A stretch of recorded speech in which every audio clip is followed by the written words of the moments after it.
we've determined that the existing separation distances between helicopter traffic operating on Route 4 and aircraft landing on runway 33 are insufficient and pose an intolerable risk to aviation safety by increasing the chances of a mid-air collision at DCA. It's official. The NTSB has just released their preliminary accident investigation into the mid-air collision over the Potomac River between American Flight 5342 and the Blackhawk Army helicopter. The preliminary report calls for the banning of helicopters from flying under the flight path that would allow planes to land at runway 15 or 33. And calls for helicopters to either take alternate routes or hold outside of that runway path when the runway path is in use. They go as far as calling the risks at DCA intolerable.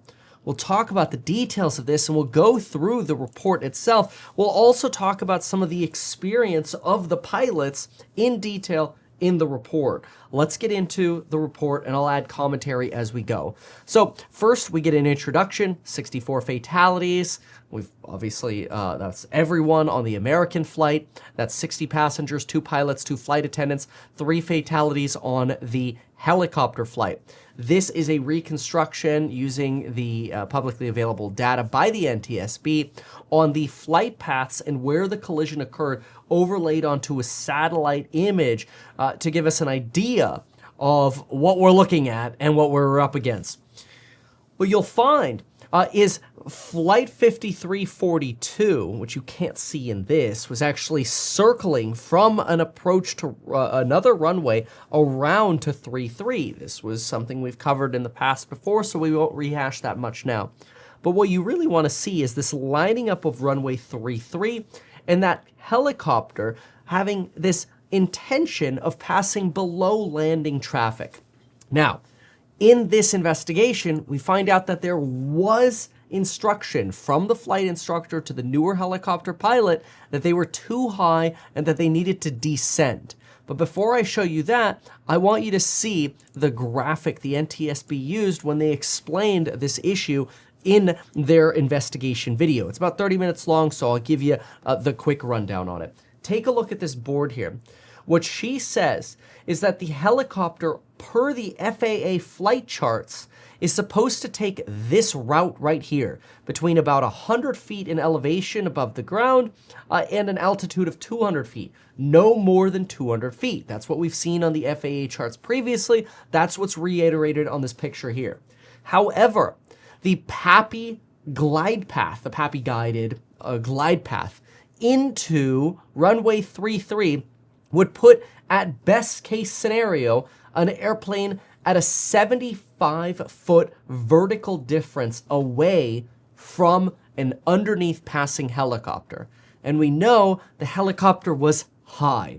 But the helicopter was not only high, the helicopter was also to the west, closer to this area. Of just 200 feet, a helicopter operating over the eastern shoreline of the Potomac River would have just 75 feet of vertical separation from an airplane approaching runway 33.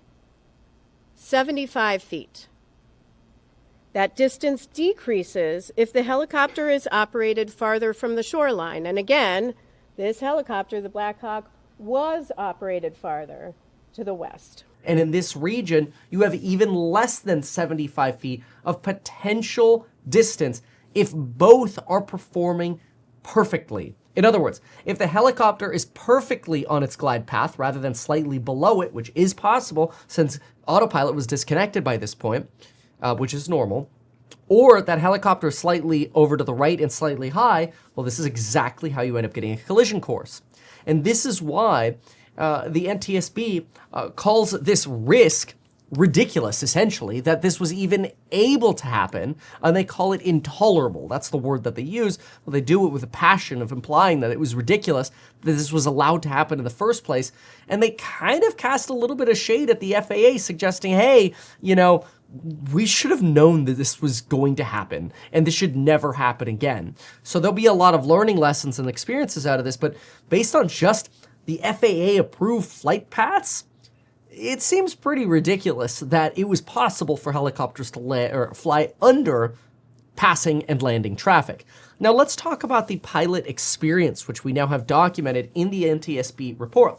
Now we can see that the captain and first officer of the CRJ-65 both had over 3,000 hours of experience. You can see that the captain flying the plane had 3,950 hours, and the first officer had, over 2,000 hours. Both of them had over 2,000 hours. The first officer was over 2,469 total hours, 966 in type, and the captain flying had 3,950 hours, 3,000 in the plane. So clarifying that both of them have over 2,000 hours flying with flying experience. So that is the American Airlines Flight 5342.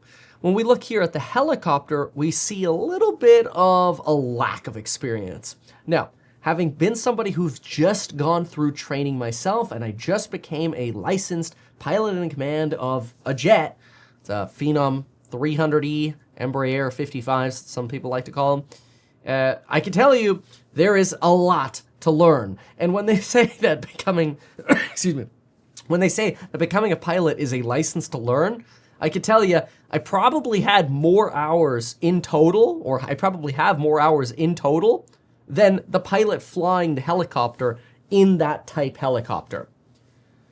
That's not a way of saying that, hey, I have more experience than them. It's just a way of saying, I just started becoming a pilot in December. It's been about 100 days. And so the point of that is saying, I have very few hours. They have very few hours. There's a lot to learn. This is why I personally always fly with a second professional pilot who has thousands of more hours than me, so I can learn and appropriately fly this plane. That said, I can tell you, usually when you're in training, and this is a frustration I've explained in the past, usually when you're in training, what you're going to find is the people who are training you, at least in your initial phases of flight learning, do not have a lot of hours themselves. So when you're first learning how to fly a single engine propeller plane, you're usually learning from people with less than 1,500 hours themselves, often even less than 1,000 hours themselves. Then you get to instrument ratings, same thing. People with less than 1,500 to 1,000 hours themselves. When you get to multi-engine training, same thing. People with less than 1,500 hours themselves. It's only when you get into the next class of learning, like, for example, flying a jet, that you start learning from people with a lot of hours. The people that I flew with when I was learning piston planes and getting my initial licenses, I would say the average experience that somebody had was about 800 to 900 hours. As soon as I started learning here, the average experience that people had that are training me in this, about 10,000 hours.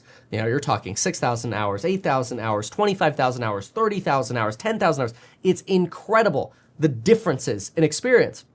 But the point of saying this is, when you're learning how to get started, especially flying at night with night vision and your vision is obscured, you're learning from people who don't actually have that much more experience than you when you're starting. And I personally think it's a problem.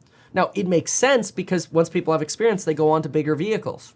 But that's a downside because it means newer people are teaching newer people. Like, I personally, technically and legally have the hours to be a flight instructor, but that doesn't mean I feel qualified to teach somebody else when I'm still in the middle of learning. Okay, so let's go back to this right here. Take a look at this. The pilot flying the helicopter had 450 hours total, 326 in the accident helicopter. The instructor pilot had 968 hours, 300 in the make and model of a helicopter. So you could really see the experience difference between the two here. But beyond this, I want you to see the following here. At 8:45 and 27 seconds, autopilot was disconnected on flight 5342 and began a shallow right turn off runway 1, off the runway 1 localizer to basically go circle over towards runway 33. At roughly the same time, so about 12 seconds, 13 seconds before that, you can see here, the cockpit voice recorder data revealed that the instructor told the pilot, the student, that they were at 300 feet, which is very quick to do, mind you. I've flown helicopters as well, and it's really easy to go from 200 to 300 feet. It doesn't take a lot of pressure at all, and you're there. So you got to be really careful here. And this is assuming you're paying attention to your altimeter and that it is accurate. It is possible that some of the altimeter settings were also false, not just the settings, but the potential readings. In fact, in the NTSB preliminary report, they talk about the potential for the pressure altitude data being invalid for the helicopter, which that obviously makes things even more challenging. Keep this in mind, altimeter mismatches can, like, even a 10-point mismatch on your altimeter could be the difference of 100 feet. So you could think you're at 200 and actually be at 300. And remember, the FAA chart only gives you a 75-foot difference. And they are going as far as calling the pressure altitude as invalid for what was being recorded or reported by the helicopter data, which does mean there's a potential the pilots had bad data. But in addition to having bad data, their preliminary investigation is also revealing that the instructor did tell the student they were too high and that they needed to descend. Now, what you'll find when we circle over here, see the pilot or the pilot said they would need to descend to 200 feet because the instructor told them to. And when we go to where the accident occurred, you'll actually find the various different heights for each of them, which is right here. The PAT, at the time of collision, had an altitude of about 278 feet. So that means they only descended about 22 feet from the time that they said they needed to descend to approximately impact time. Now, it looks like right here, as they observed the collision, which occurred at about 20:47:59. So 47:59 was collision point, and they acknowledged about 2 minutes before that they were too high. So they had about 2.5 minutes to descend, and they only descended 22 feet, which is a sign that while maybe they intended to descend, they just never completed their descent. In fact, the helicopter was in a pitch up attitude at the time of the collision. And I found that very interesting. Both of them had cockpit voice recorders with excellent quality, 2 hours of excellent quality. The lights were on. We already know some of the data about how one of the pilots potentially stepped on air traffic control, and that's why they missed pass behind. But we also think that the helicopter misidentified pass behind which plane or keep which plane inside anyway. The helicopter's pitch at the time of the collision was about 1/2 degree nose up. So ever so slight. That's very, very slightly nose up. But the point is, it's not nose down. We're not descending here. Not that you necessarily have to be nose down with a helicopter anyway. You could descend without being nose down. But it is interesting. 2 minutes to descend 22 feet doesn't imply a very serious descent. Anyway, a lot of talk that we also hear in this, not only in this report, but also at the press conference, had to do with resolution advisories and traffic advisories. Here's just some damage, like the impact site in the report here. So 2 iPad minis were recovered. Maintenance records seemed excellent. There. A review of commercial operations, instrument flight rule departures or arrivals at DCA between October 21 and December 24 indicated a total of 944,000 operations. During that time, there were 15,214 operations where commercial airplanes and helicopters had a separation of less than 1 mile and a vertical separation of less than 400 feet. Less than 400 feet is a little on the tight side. You're definitely going to be getting the traffic advisory within this sort of separation. And then usually when you get even closer, that's when you'll move into a resolution advisory. And this could be where TCAS will actually command you to do something. Now, we do know that traffic was announced and heard in the cockpits of this situation. However, it's possible that the plane descended below the TCAS functioning level, because TCAS inhibits once you get closer to the ground automatically for a lot of these planes. And it's possible that that traffic advisory would have turned into a resolution advisory telling you what to do had they had more altitude. But it's likely they descended below the inhibit altitude and they never got a resolution advisory, which could have been a saver here. Now, personally, I've had plenty of traffic alerts, especially coming in for landing. These, as a pilot, are almost a nuisance when you're coming into land because you're clear to land, you're configured, you're looking, you're watching, you're seeing, you're avoiding. It's a little harder to do at night, but you're doing your best. And usually, I personally would argue 9 out of the 10 times, the traffic advisories that I get as I'm coming into land are planes holding short the runway. Like another plane waiting to take off, and it's just flashing on my, the Garmin 3000, the flight deck. Okay, we know. Yes, there are other planes around. So there could be some complacency in the sensitivity of these traffic advisories. I personally have also gotten into conflicts where my dashboard or my flight deck will be ready to tell me to climb or descend, and I'm watching traffic pass by at 500 feet with air traffic control. We're communicating, we're talking, we're seeing, and we're avoiding. We're 500 feet away. I'm flying in a jet, and I'm looking. I go, my gosh, that plane is close. And you're just holding the yoke with your finger over the autopilot disconnect, ready to descend or do whatever the resolution advisory advises. But again, not when you're coming into land.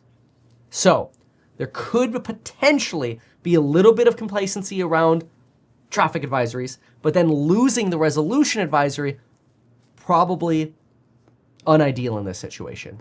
It could have potentially led the plane to climb sooner had they gotten the advisory versus the high level inhibit, which I believe the inhibit's at about 400 feet. It might be around 500 feet, depends on the model. And we saw in this report that the accident occurred with the plane at about 378 feet in height. We'll go ahead and pull that height up again just to verify, because now I might be misquoting that and I want to get the correct data here. I'm sorry, 313 feet, and the helicopter was indicating 278 feet, which again, they doubt some of the altitude readings that they're getting of the helicopter. Now, what can be learned from this? Well, in my opinion, I totally agree with the NTSB that planes should not be just 75 feet apart from helicopters on FAA database charts. It's almost, first of all, I completely agree, it's intolerable, but it's almost shocking to me that that was even approved and not thought of in the first place. It just makes you wonder, how could the FAA approve something with such a little margin of safety? In fact, most of the documents that the charts or sectionals or, low IFR flight routes that you get provide you minimum distances on purpose to give you a buffer. For example, your minimum buffer above terrain on most of the FAA charting is 2,000 feet in mountainous terrain. So you have a 2,000-foot buffer. If you're in Florida and non-mountainous terrain, you'd have a 1,000-foot buffer over terrain advised on charts. That the FAA would approve something that would bring vehicles within 75 feet of each other is mind-blowing to me. Now, that's not to say that there aren't other challenging airports. In fact, there probably are. I just took the plane to Aspen, which is a challenging airport to fly into, mostly because your descent rate is about 2.5 times what you're used to. So, if a normal descent profile looks like this, you're probably coming in more like this. It's a little weird, but it's okay. Buttered my landing into Aspen and coming back home. So we went there on Sunday, and we were holding short the runway to take off. There's only one runway in Aspen. And the plane in front of us takes off and is cleared for takeoff. At the same time, another plane is clear to land, facing each other. So one plane's coming in to land like this, and another plane is cleared in the opposite direction to take off. That's what they do in Aspen, because jets land one way and take off the other way. That's the way it is. If you have a smaller plane, you could go the other direction if you wanted to. But jets take off one way, land the other way. And usually the rule is, the way you fly out of Aspen in this direction is as soon as you rotate positive rate gear up, you start your bank to the right to get out of landing traffic's way, climb as quickly as possible, then turn left and get out of the final approach path for other traffic. Now, again, clear day, and this is generally only going to happen in a clear day as, you know, the field is yours if you're in the clouds, or you just don't go there and they shut the airport down. But what's remarkable to me is even with both of the aircraft seeing each other in a clear as day environment with no clouds, you ended up having, and we're watching on our flight deck, you have this plane taking off and the other coming into land. This one turns right, this one's coming into land. 400-foot distance apart. To me, that's tight. I don't like that. I guarantee you they were getting traffic advisories. But here's an example where you actually have, on a daily basis, a normal takeoff where planes are pointing at each other and like trying to dodge each other as a normal departure procedure. That's odd to me. So there are a few problems here. I think number one, these sort of standards should certainly be reviewed for more spacing and safety. There are probably some adjustments that can be made to the way TCAS provides resolution advisories in terms of when it inhibits, especially around sensitive areas. But I think, you know, we could start with having greater separation on some of the FAA charts. And obviously, in other videos, we've talked about comm issues, potentially using different ways of identifying which traffic you're following in. This is a big deal as well. Worth rehashing quickly. On my multi-engine check ride, I was asked to follow traffic in as number 3 to land, and I look, they say, off my left wing, 9 o'clock, great. I look, okay, traffic in sight. And then I look at my iPad and go, hey, just verifying, do you want me to follow Charlie Alpha? And they're like, no, I want you to follow Alpha Charlie. It was a tail number with the same letters at the end, and I'm like, oh, that's confusing. And I'm looking, I'm clicking around, and I go, oh my gosh, there was a plane off my left. So I'll show you a little bit of my example here. So I'm flying like this on the downwind. There's a plane off my left that's on final, but then there was another plane on base here, and they wanted me to follow the one on base that was being blocked by the other. And they had similar tail numbers. So, you know, I'll tell you, triple checking who you're following in just the limited experience that I have, major deal. So a lot of things to learn here, in addition to just, oh my gosh, you know, there's so much to learn, and the more you can learn from somebody with thousands of hours of experience, the better, because there's a lot here. And I do think a newer pilot training a newer pilot in the Blackhawk, while that's the way training is done in aviation, also poses significant risks. My take. Thanks for watching. And here's an update for you. Stay tuned for more. And if you have any questions about aviation or what it was like to become a jet pilot or some differences between piston and jet, happy to make a video on that if that's something you're interested in. Thanks so much. Goodbye. Why not advertise these things that you told us here? I feel like nobody else knows about this. We'll try a little advertising and see how it goes. Congratulations, man. You have done so much. People love you. People look up to you. Kevin Paffrath there, financial analyst and YouTuber. Meet Kevin. Always great to get your take.